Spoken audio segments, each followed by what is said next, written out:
nulis sendiri. Di dalam memang ada nih.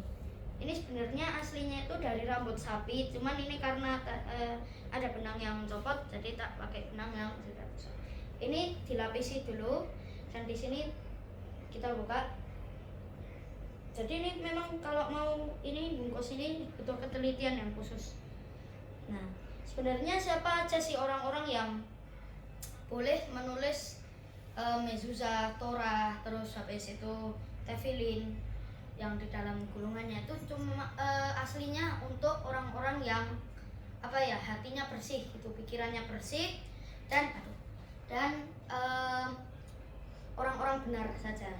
Terus habis itu di sini tulisannya ada Shema Israel, karena terlalu kepanjangan. Nanti kalau kalian tulis KDSU, Vehayaki, Vayakash, Shema Israel dan Vehaya Misalmoha itu pasti kepanjangan. Dan ini tulisan tangannya Kenan dari satu pena yang Kenan gunakan. Ya walaupun memang semua tahapan ada proses dan ini latihan.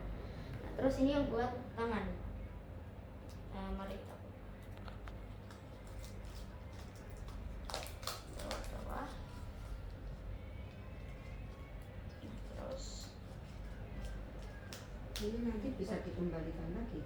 Bisa. Nanti tinggal dilem. Tapi sebenarnya kalau di tefilin yang asli itu nggak boleh dilem, jadi tefilinnya tuh dijahit pakai benang gitu loh. Karena dengan belum bisa jahit, Ya. Ya memang kan ini kan masih DIY bukan DIY itu daerah istimewa Jakarta. Nah, DIY itu singkatan do it yourself. Jadi kita bikin sendiri dari kardus. Bahan utamanya kalau buat bikin Torah itu cukup simple, dan ini semua bahan sudah dari rumah. Stick drum dan kardus maupun kertas, itu 3 bahan dasar yang kalian gunakan. Kalau tefilin, kardus dan tali-tali apapun saja kalian gunakan. Terus ini Shema Israel. Ketemunya ya? Iya, ketemunya.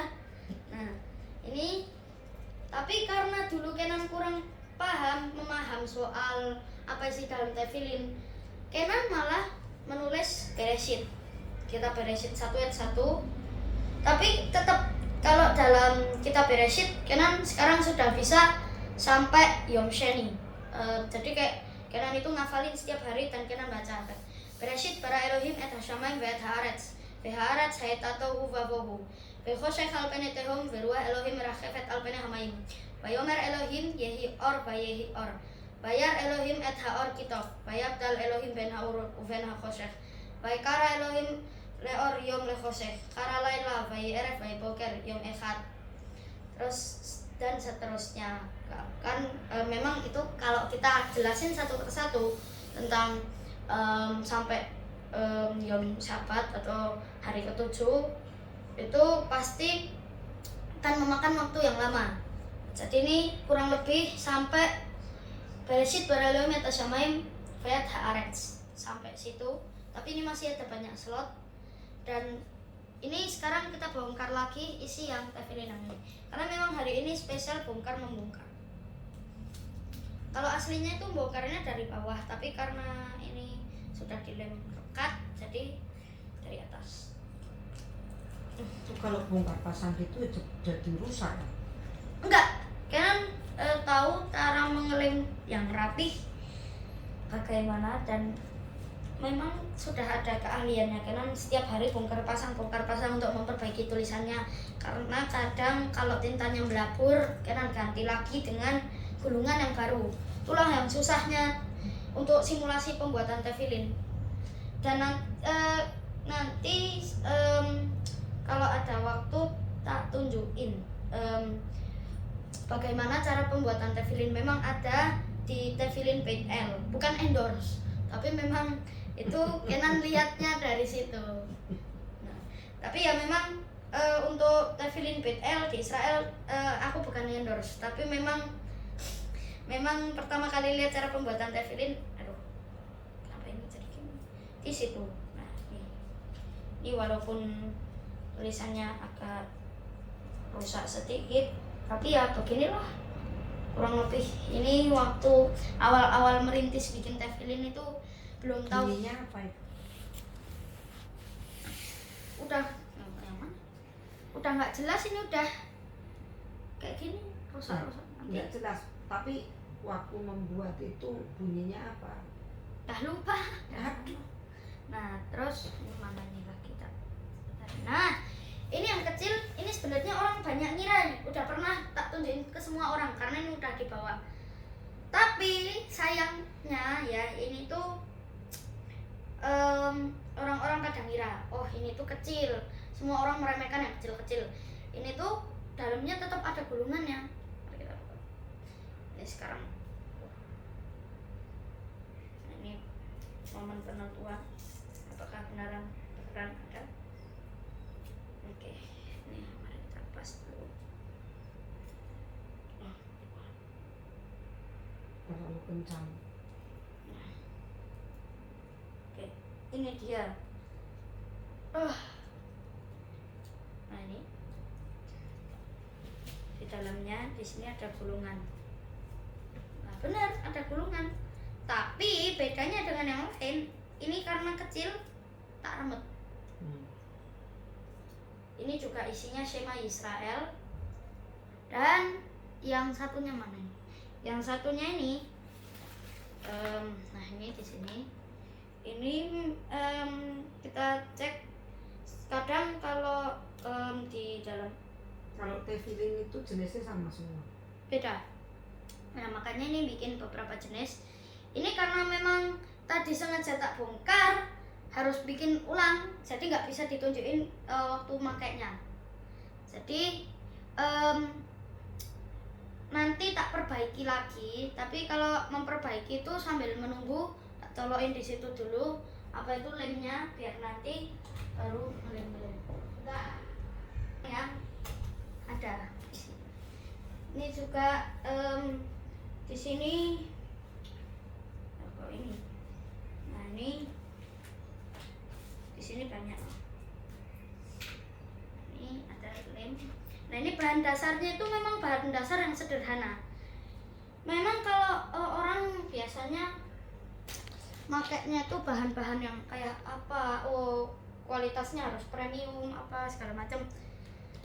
Kalau Canon yang buat pasti semua bahannya sederhana. Dan ini tefilin salah satu contoh jenis tefilin, jenis dari semua jenis-jenis tefilin. Nah apa saja jenis-jenis tefilin itu? Yang pertama adalah tefilin apa itu namanya? Tefilin Rashi. Tefilin Rashi ini apa yang membedakan tefilin Rashi dan Rabbeinu Tam? Orang kadang nggak paham.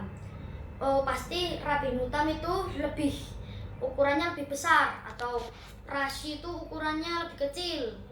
Itu salah dalam pemahaman. Dan sebenarnya yang membedakan mereka berdua ini adalah bukan ukurannya, tapi urutan di dalam gulungannya itu. Kita pasti semua harus membongkar ini karena dalamnya tefilin itu sebenarnya ada 4 gulungan. Satu itu Kadesh U, dari keluaran berapa kalian lupa.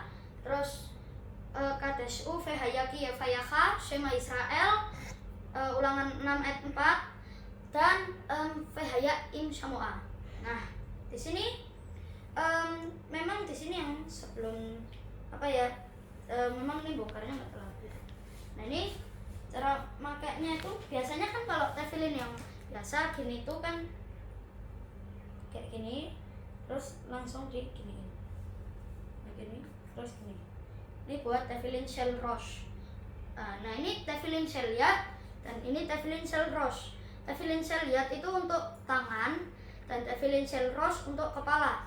Rosh dalam bahasa Ibrani itu adalah kepala dan yad itu dengan tangan.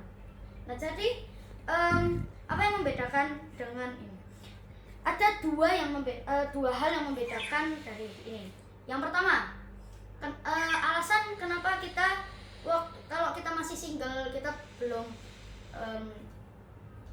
kawin, jadi makanya kita harus memakai tefilin Rashi terlebih dahulu. Kenapa? Ini juga dalam isinya urut Kadesh U, Vehayaki Yevayacha, Shema Israel, dan Vehayami semua. Tapi kalau apa ya, kita ini misalnya baru dapat tefilin habis bar mitzvah atau untuk perintah anak laki-laki umur 13 tahun, itu sebenarnya umumnya itu anak-anak sebelum bar mitzvah umur 12 pasti mereka akan berlatih cara membaca Torah. Pasti disediakan satu buku cara membaca Torah tanpa menggunakan nikut atau tanda baca. Anak-anak kalau sudah bisa dan dites uji kematangan dewasanya sudah atau belum, karena memang bar mitzvah itu untuk anak-anak yang dewasanya sudah matang. Nah,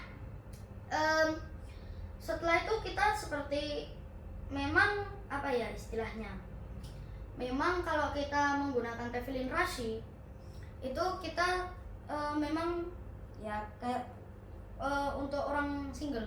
Tapi memang beberapa tradisi di Chabad atau orang-orang yang apa itu biasa kita mengenali ciri-ciri Chabad itu dengan cara apa? Mereka memakai topi hitam yang dan Pak Lukas sering bilang kayak cowboy, padahal itu namanya fedora, topi fedora. Orang-orang Chabad itu umumnya lebih apa ya, lebih ke orang-orang Yahudi Ashkenazi, karena mereka orang-orang Yahudi luar, maksudnya yang sudah bercampur dengan darah orang Eropa. Nah, memang karena adanya dengan dua versi terpecah jadi dua bagian orang Yahudi itu, orang Yahudi Sephardic dan orang Yahudi Ashkenazi. Apa yang membedakan ciri khas mereka berdua? Itu adalah orang Ashkenazi doanya dikunci minor dan mereka itu lebih sering cenderung untuk diam, bisik-bisik doanya. Dan untuk orang Sephardic itu dikunci mayor. Contoh seperti lagu Adonai Selichot, dan itu sebenarnya buatan orang Sephardic. Dan mereka mengucapkan doa-doa dengan lantang lagi. Nah, jadi kalau mereka terbagi jadi dua bagian, makanya kita harus milih. Kita doanya mau lantang atau bisik-bisik itu terserah. Karena yang penting kita tetap berdoa, bukan cuman asal jiplak hafalan. Jadi doa itu yang datang dari pengalaman pribadi dengan Tuhan. Contoh doa hafalan itu bagaimana sih? Kita pakai kitab yang namanya Sidur. Itu semua sudah ada. Dan Kenan sudah pernah membongkar isi dalam apa itu kitab Sidur.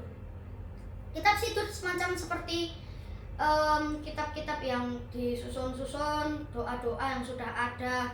Contoh apa? Di situ tuh sebenarnya Shema Yisrael itu maksudnya Shema Yisrael, terus habis itu tefilat apa-apa lain-lain lah. Nah, kita bagaimana cara mengetahui isi dalam Sidur? Saya pernah iseng download isi Sidur itu, saya download bukan pakai file-file lagi kan itu sudah kuno. Sekarang ada yang namanya aplikasi Smart Sidur atau Sidur Sidur, pokoknya banyak aplikasi Sidur. Nah, di dalam situ tuh beneran doanya isinya catatan hafalan, dan sebenarnya kalau kita mau berdoa juga harus pengalaman pribadi hati kita dengan Bapak Yahweh sendiri. Nah, kita kembali lagi ke masalah tefilin. Nah, untuk orang-orang yang Rabbenutam bagaimana dong urutannya? Pasti mereka akan menggunakan urutan Kadesh U, Vehayaki Yavayaka, terus Vehayaim Shamo'a dan Shema Israel di akhir. Nah, kenapa kok bisa gitu? Nah, dulu pernah saya iseng tanya-tanya AI, tapi di AI apa itu saya lupa, nggak mau promosi nih. Nah, jadi memang apa ya istilahnya, tefilin itu memang kenapa kok Rabbenutam baru boleh dibolehkan waktu sudah married.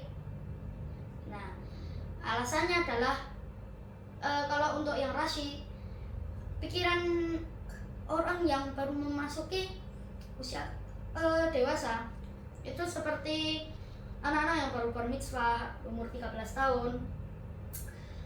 memang anak-anak yang menggunakan tefillin rashi itu lebih cenderung ke anak-anak yang pikirannya bersih, terus hatinya bersih. Kalau apa itu, kadang kita juga nggak tahu kalau apa itu pikiran kita itu bersih atau enggak. Jadi kayak kita nih kayak maksudnya tuh ya, kalau kita menggunakan tefillin Rabbeinu Tam, artinya kita itu kayak apa ya istilahnya tuh, orang yang sudah merit apa itu, bujang. Nah itu dia, AI bilangnya bujang ya, tapi kalau di sini tuh kalau ngomong bujang malah jadi lucu. Nah terus ini tuh tefillin karena memang beberapa khabat lubat fikhr, nah itulah istilahnya, itu mereka memang mengikuti satu tradisi yang tercantum pada kitab Talmud.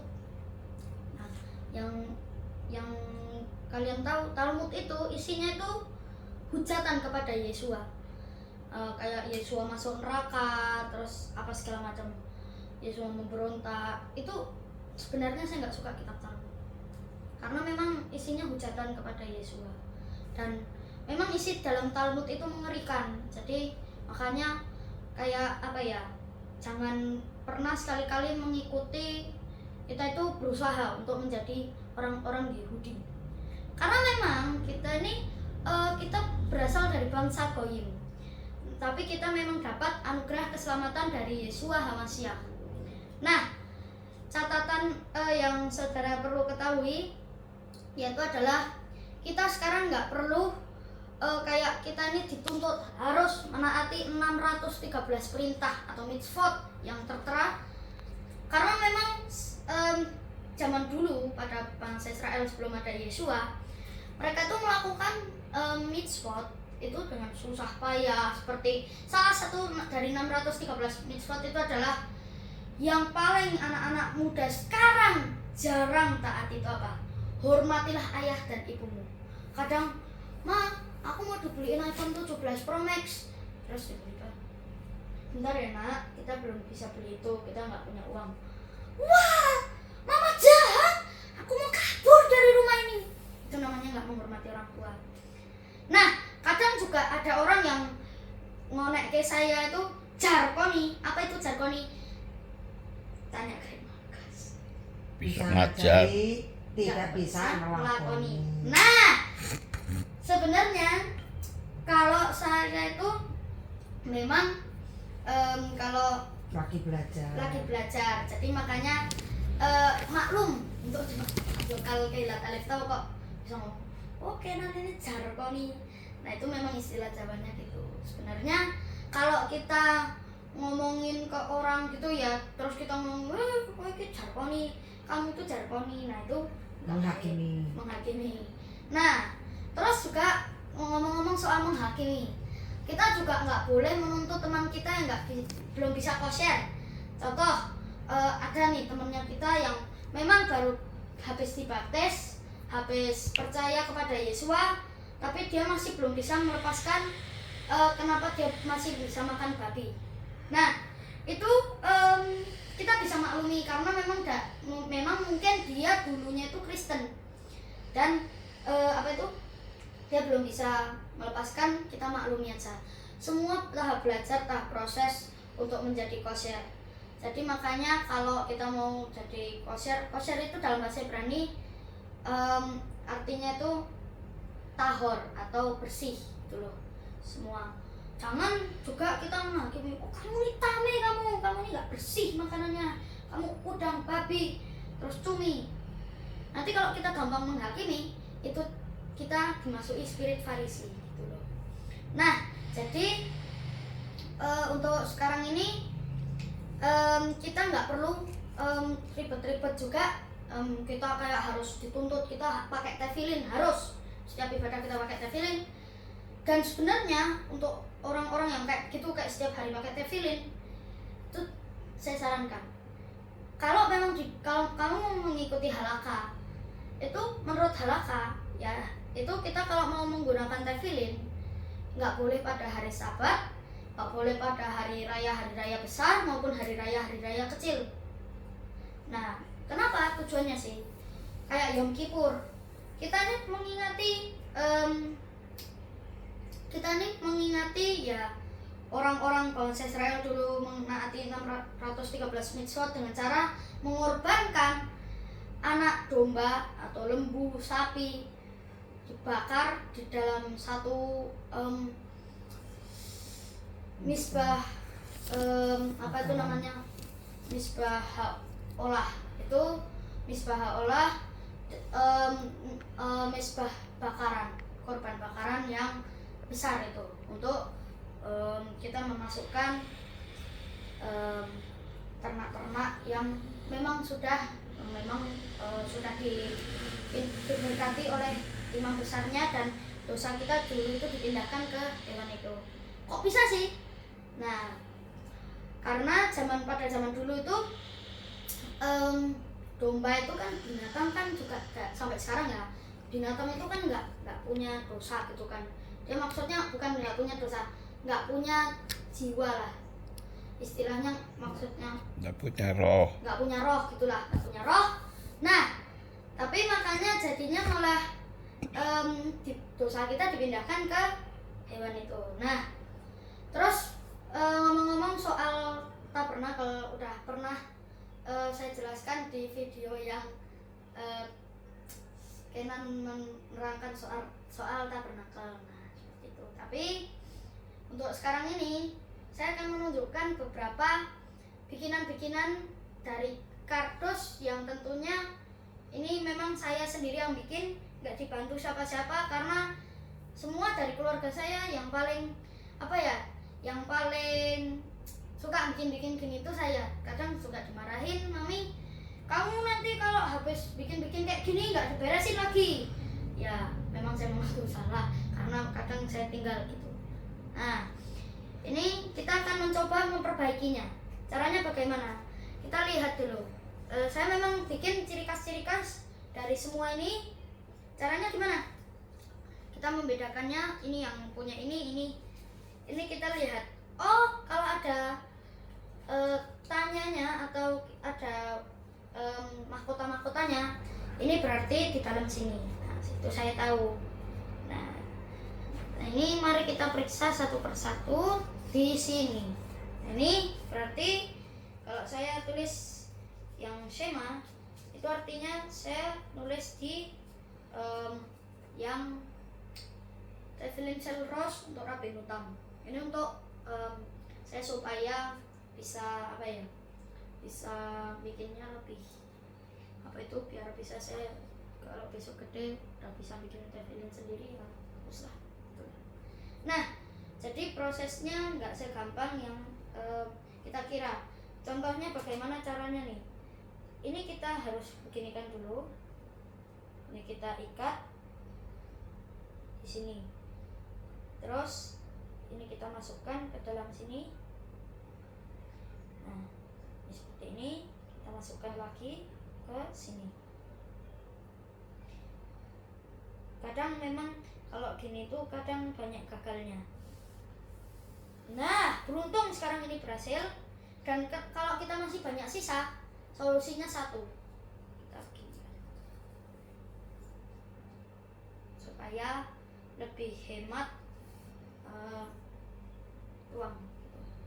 Terus ini kita lapisi tunjuke Torah buatan Kenan. Oke, sekarang kita move on ke Torah. Nah, sekarang ini beberapa Torah yang nggak banyak orang tahu, beberapa jenis.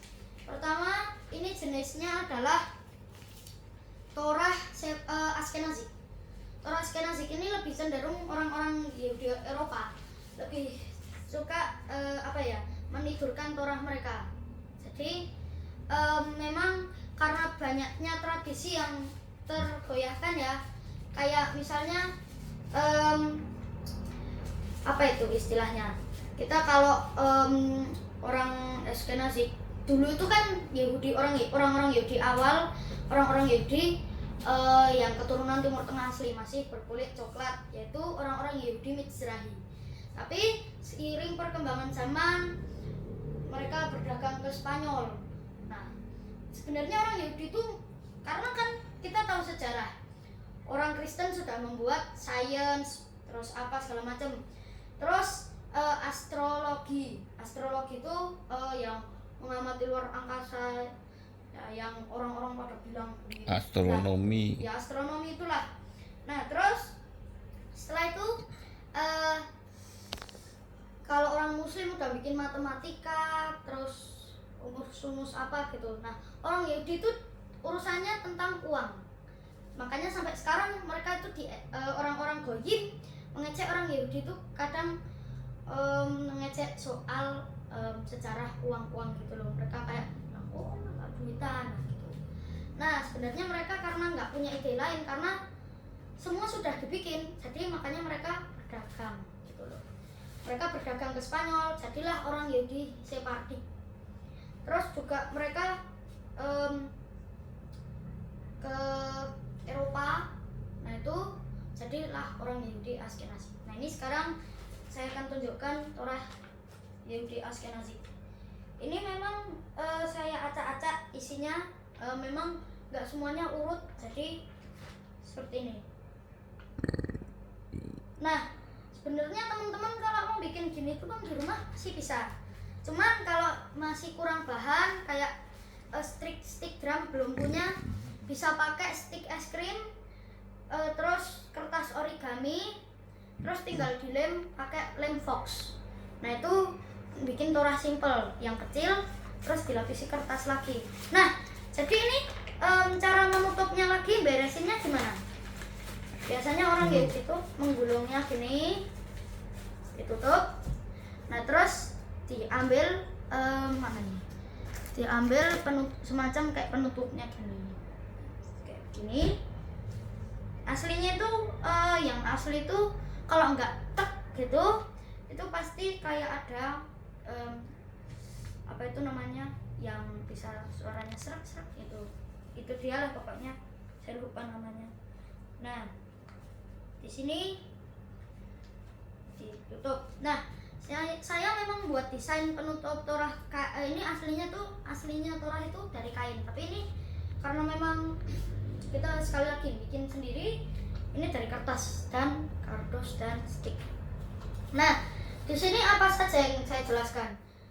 Di sini akan kita hias sebagus mungkin. Di sini ada nama Yahweh, di sini ada bintang Dawid, di sini ada bola batu Mose yang isinya Asyaret Hadefarim. Nah itu sudah pernah saya bacakan dulu panjang lebar dari 1 sampai 10. Tapi untuk arti-artinya dari bahasa Indonesia sudah pada tahu semua. Nah setelah itu di sini ada Gunung Sinai dan tongkat Mose. Tongkat Mose itu adalah tongkat gembala yang memang panjang sekali. Terus di sini ada tulisan Hatorah. Nah kadang orang Israel kadang suka bikin in loving memoriam of keluarga apa, terus namanya siapa. Itu kadang ditulis di penutup Torah. Terus caranya itu kita gini kan. Nah setelah itu memang kalau menurut saya kayak standar kosher itu apa ya, kalau untuk orang-orang Yahudi yang terlalu lebay itu kan standar kosher pun aneh gitu, kayak standar halal di Indonesia. Masa apa ya, kan kalau Torah ya sekedar Torah, di dalamnya harus bisa dibaca, yang penting bisa dibaca lah. Nah tapi kenapa kok banyak orang-orang yang kadang begini, ini Torah, terus ini dijamin kosher. Loh emangnya Torahnya mau dipangan gitu loh. Makanya kita harus logik juga. Nah ini Torah yang memang mencantum dari Bereshit sampai yang lain-lainnya.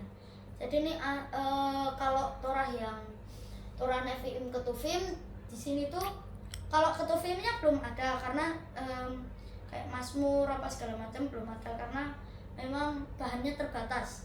Dan ini pun bahannya saya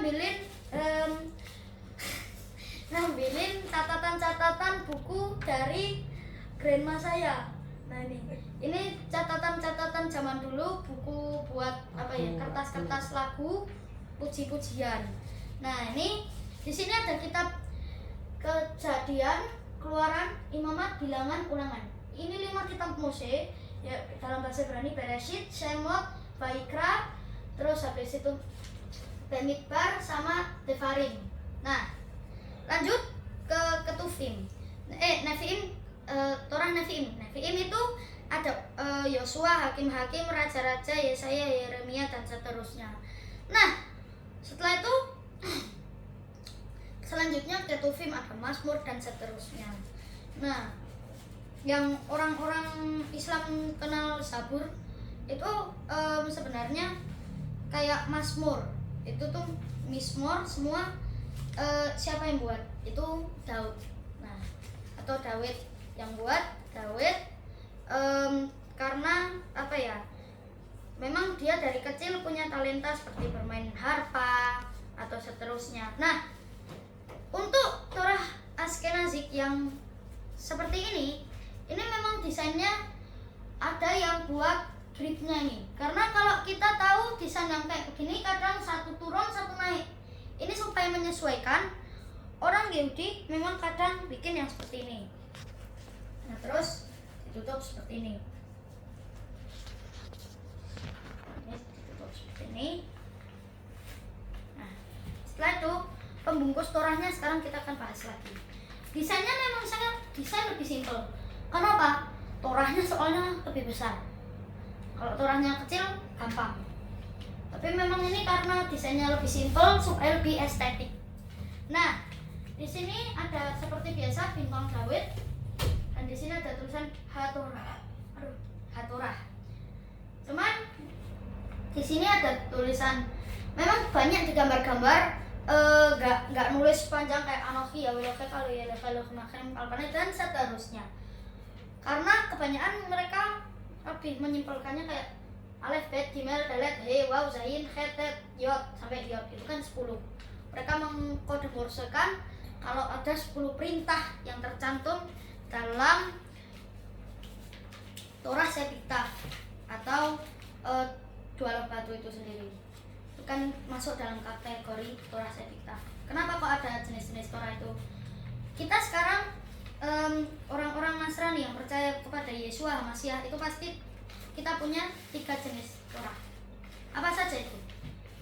Torah Sebalpe, artinya itu Bapak Yahweh yang berbicara sendiri, seperti Abraham, Mose. Nah terus ke zamannya Mose, Torah Sepikta. Nah Torah Sepikta itu jadinya dia itu Torah yang sudah dalam bentuk tulisan gitu. Terus ada lagi Torah Chaim. Nah sekarang ini yang sampai sekarang masih hidup, yaitu firmannya yang hidup, yaitu Torah Chaim, yaitu Yesua HaMashiach, Torah yang hidup. Jadi kita memang nggak harus apa ya, kita nggak harus juga kayak kita berusaha seperti apapun. Memang kita kayak aku nih kalau percaya Bapak Yahweh kudu bisa bahasa Ibrani, aku terus belajar sampai matang. Nggak harus gitu. Yang penting kita tetap percaya kepada Tuhan Yesus Masiah dan Bapak Yahweh, Desain Ruach Kodes gitu loh. Karena Tuhan Yesus sudah menanamkan Ruach Kodes di dalam hati kita. Kadang masih banyak orang-orang yang sudah percaya Bapak Yahweh Tuhan Yesus Masiah tapi masih bingung nyari kiblat ke Yerusalem. Itu untuk orang-orang Yahudi. Kita ini yang sebagai orang-orang yang sudah ditanamkan Roh Kudus di dalamnya atau Ruach Kodes, kita nggak usah bingung nyari kiblat kemanapun, karena ada firman Tuhan yang mengatakan engkau tidak perlu berdoa ke gunung manapun karena aku sudah menanamkan Ruach Kodes di dalam hatimu. Nah itulah ya. Nah, terus setelah itu ini saya bikin satu set. Memang Torahnya itu kan kadang kalau yang di aslinya nggak boleh disentuh tangan. Karena kenapa? Bukan karena alasan sakralnya, karena nanti tintanya bakalan belabur. Nah, karena Torah itu nggak begitu awet. Dan ini Torah Separdik, orang yang doanya lebih lantang. Nah ini dia Sisinya bisa dibeginikan, ini bisa digulung, aslinya pun begini. Nah, di sini ada gambar musik. Kenapa saya desain banyak gambar gini? Supaya anak-anak lebih tertarik untuk belajar Torah, supaya anak-anak lebih mengira Torah itu menyenangkan. Dan ada memang di tradisi orang Yahudi, setiap anak-anak umur 3 tahun mereka dikasih satu kertas yang dilapisi plastik, dikasih madu, ada huruf alef sampai tahu. Itu ibarat, oh, di dalam pikiran mereka, oh, Torah itu manis ya, oh, Torah itu kesukaanku ya. Nah, supaya menanamkan prinsip dasar bahwa Torah itu yang mereka sukai. Kenapa? Karena memang anak-anak kalau nggak suka Torah, kayak terlalu duniawi gitu atau apa, kalau menurut mereka sana dianggap anak-anak yang nggak normal gitu. Ya memang kalau kita malas beribadah, sukanya main game terus, kayak ML, FF, Roblox, semua game. Kalau memang game itu kan ya tahu buatannya siapa itulah. Nah itu memang istilahnya itu, kita nggak boleh terlalu terpengaruh. Kadang kan kalau kita mau ibadah dengar bisikan setan, hei anakku, jangan kamu ibadah ya, yuk lanjutin main game ketiga, ayo kita mulai. Itu namanya kita menaati bisikan setan. Nah, caranya dengan terhindar, kita harus memaksakan diri melepas diri kita dari HP. Karena sumber pertamanya itu adalah ini dia. Kita kecanduan HP, kecanduan apapun di dalam HP ini. Kadang kalau guru ibadah anak di sini bilang gini, ayo dibuka HP sucinya. Belum tentu isi HP kita itu suci. Karena ya saya perlu klarifikasi. Kitab suci itu adalah hanya bentuknya permanen. Kenapa? Karena di sini tuh tertera kadang konten porno apa segala macam ini tertera.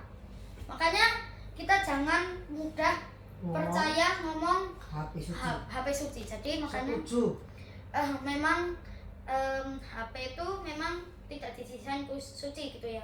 Karena memang kalau kita mau memang membaca kitab suci, terus kita ibadah. Zaman dulu soalnya saya pernah lihat tuh, sebelum ada HP, saya diceritakan. Zaman dulu kalau buka kitab suci, buka Matius berapa ayat berapa, srek bunyi. Zaman sekarang, mari kita buka di kitab Beresit 1 ayat berapa, soal penciptaan. Hening. Kenapa? Karena kita juga bukain HP. Kadang kalau anak-anak gitu ya, maklum anak-anak main game. Tapi kalau sudah dewasa, saya pernah dulu lihat satu jemaat, saya nggak mau sebutin namanya. Orangnya tuh ada tuh, lagi puji-pujian, duduk gini. Itu dia tujuannya cuma manas-manasi bangku kayak gila. Duduk gini, terus sambil main Mobile Legend. Terus dia pernah gini, mempengaruhi saya. Kay, ayo lihat ini tuh. Tuh, Om jago ini, Om jago. Nah, sekarang makanya kita kalau udah dewasa, kita harus berkembang secara rohaninya. Karena kadang kita nanti misalnya diajak debat sama orang yang nggak percaya Tuhan, nggak percaya Tuhan Yesus, itu kayak segala macam, pasti kita bakalan nggak bisa jawab. Saya tak murtad aja lah. Itu kita imannya akan tergoyahkan. Jadi makanya jangan pernah kita tergoyahkan. Caranya kita gimana? Sering datang ibadah, sering dengerin khotbah. Gimana kalau kita nggak bisa datang? Buka 2 channel ini. Kalau mau sama puji-pujiannya di Keilat Alif Tau, channel Keilat Alif Tau. Kalau mau yang cuman khotbahnya, yaitu di Lukas Sutrisno. Nah, silakan search di YouTube. Nah, terus setelah itu memang kadang beberapa tipe dari jemaat kayak gini.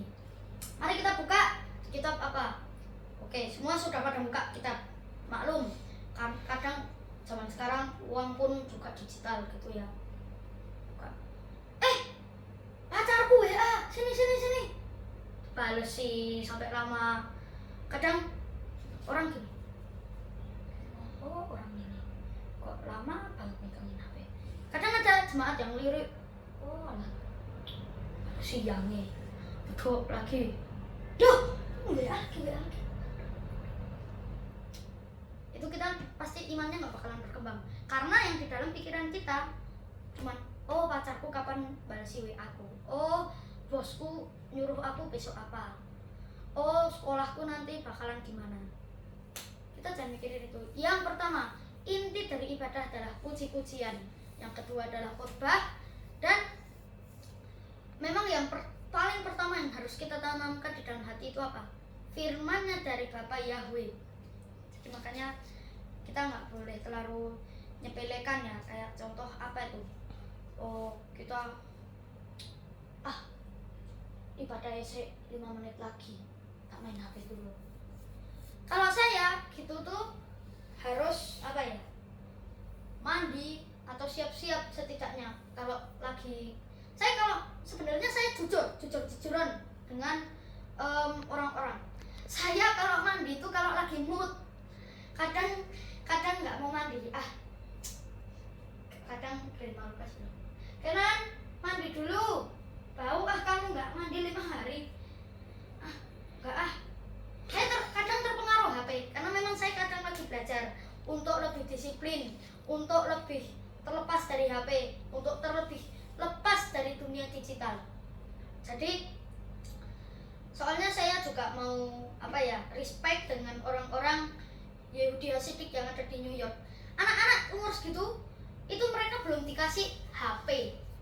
Ini penyebab utama sekarang generasi-generasi akan yang mendatang itu akan menjadi bodoh, akan menjadi orang-orang yang nggak punya kecerdasan. Kadang kalau saya lihat ya, semua digantungkan kepada AI. Seperti AI buatkan saya jawaban dari matematika ini, semua sudah. Jadi kerjaan PR digital semua sudah. Kadang saya juga pernah lihat orang dikasih PR sama gurunya, aduh kepalaku kok mumet ya, kok pusing. Hanya AI bagaimana cara menyelesaikan ini. Nah itu makanya kita nggak boleh terpengaruh gitu. Kita kalau mau jadi anak-anak yang cerdas, karena kita harus meneladani generasi-generasi yang akan mendatang. Oh anaknya Bapak Yahweh itu pasti cerdas. Kalau anak-anak yang lain biarkan urusannya mereka. Kita harus menjadi anak-anak generasi terang. Kita nggak boleh meniru gayanya mereka yang gini terus, nggak boleh. Contoh, mama kita WA, dek pulang ya, sudah jam 10 malam, nanti besok sekolah. Ya mah, tahu-taunya, loh kok jam 2 pulangnya, anaknya kok nggak pulang-pulang. Halo dek, lagi di mana? Main sama temen. Oh ya, kadang ada yang orang tua yang, oh ya udah, tapi hati-hati ya, besok ada kebaktian kamu harus datang, atau besok ada acara apalah pokoknya. Terus anak itu, iya mah, taunya bablas sampai jam 7 pagi. Itu nggak boleh. Kenapa? Karena masa pertumbuhannya kan lambat. Tidur itu kan pemulihan sel-sel gitu, sel-sel yang udah lama diperbaharui. Nah, kenapa kok kita harus tidur? Memang untuk kaum-kaum yang begadang itu nggak boleh, karena ada lagunya juga, begadang jangan begadang kan Roma Irama. Makanya kita nggak boleh begadang kalau tidak ada artinya. Nah makanya untuk generasi zaman sekarang, kenapa? Saya tahu kok alasannya mengapa begadang. Saya tahu. Kenapa alasannya sekarang ini suka begadang? Nek enggak bikin apa itu namanya, scroll TikTok, scroll IG, scroll YouTube, atau enggak chatan, sleep call sama pacar.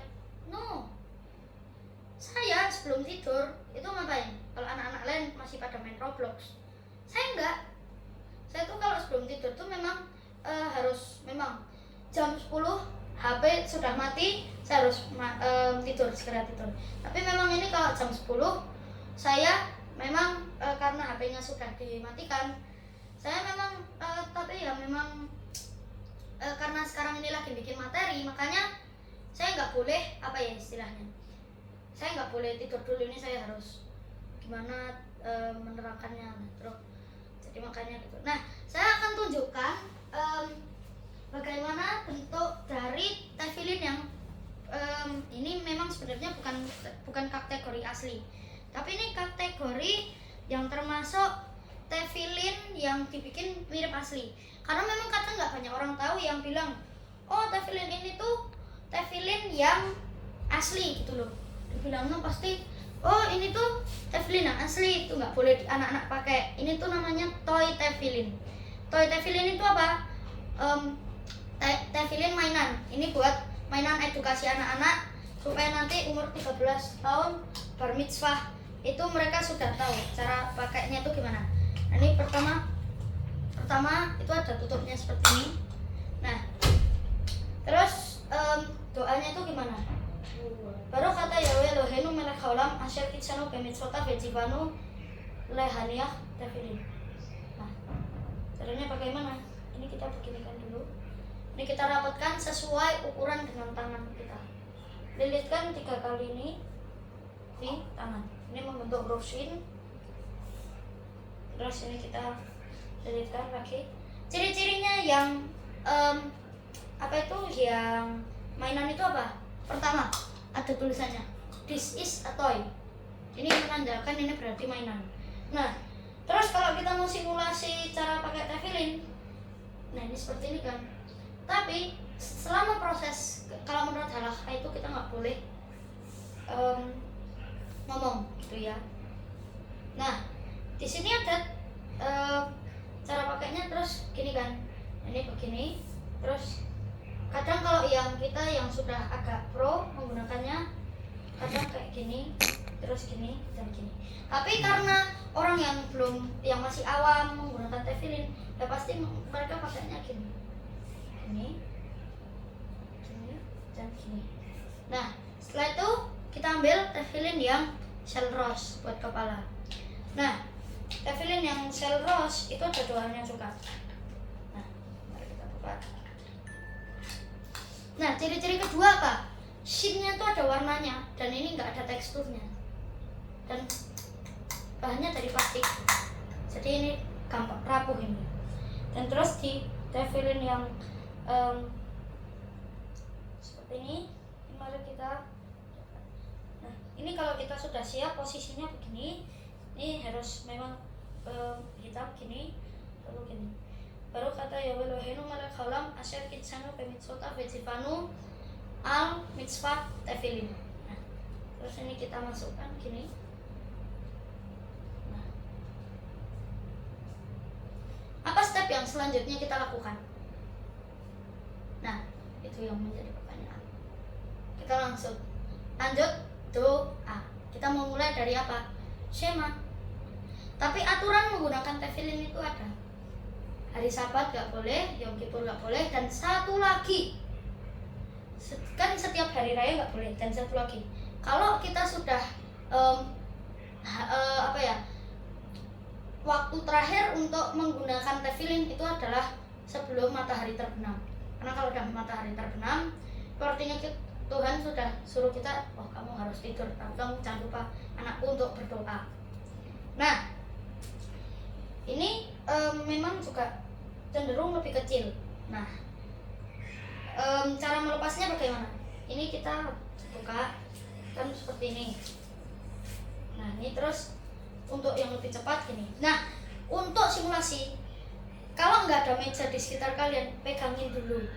Karena prinsipnya teflon itu sama dengan talit. Sit-sitnya nggak boleh kena di lantai. Ini contoh talit saya waktu kecil. Nah, ini sit-sitnya itu kan membentuk nama Yahweh di sini. Kalau mau tahu cara pakai talit, silakan cek di channel Lukas Sutrisno cara pakai talit, maupun cara meniup shofar di situ juga ada. Jadi kalau mau tutorial lebih lanjut, silakan cek di Lukas Sutrisno gitu. Nah, tapi karena hari ini spesial, saya baru buatkan cara memakai teflon dan penjelasannya bagaimana. Nah, Kenapa kok bisa 4 urutan? Di sini kan ada 4 ini. Sebenarnya aslinya bentuknya nggak kotak gini, tapi kotak-kotak kecil segini. Nah, disusun satu persatu, disatukan, press, jadilah DVD. Nah, apa yang menjadi pelajaran dari hari ini? Kita tidak perlu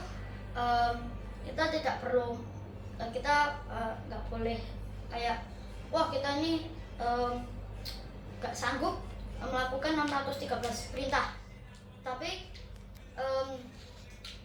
kita itu harus memaksakan diri untuk mengikutinya. Itu jangan.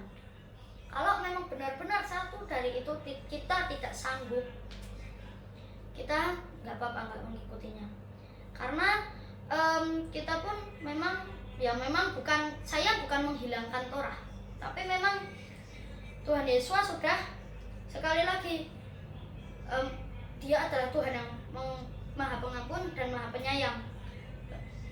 Karena kalau kita lihat orang-orang yang aku harus hatinya bersih, aku harus tetap, kita yang kalau masuk Kehilat itu bukan orang-orang yang hatinya itu kita bersih atau orang-orang yang baik semua.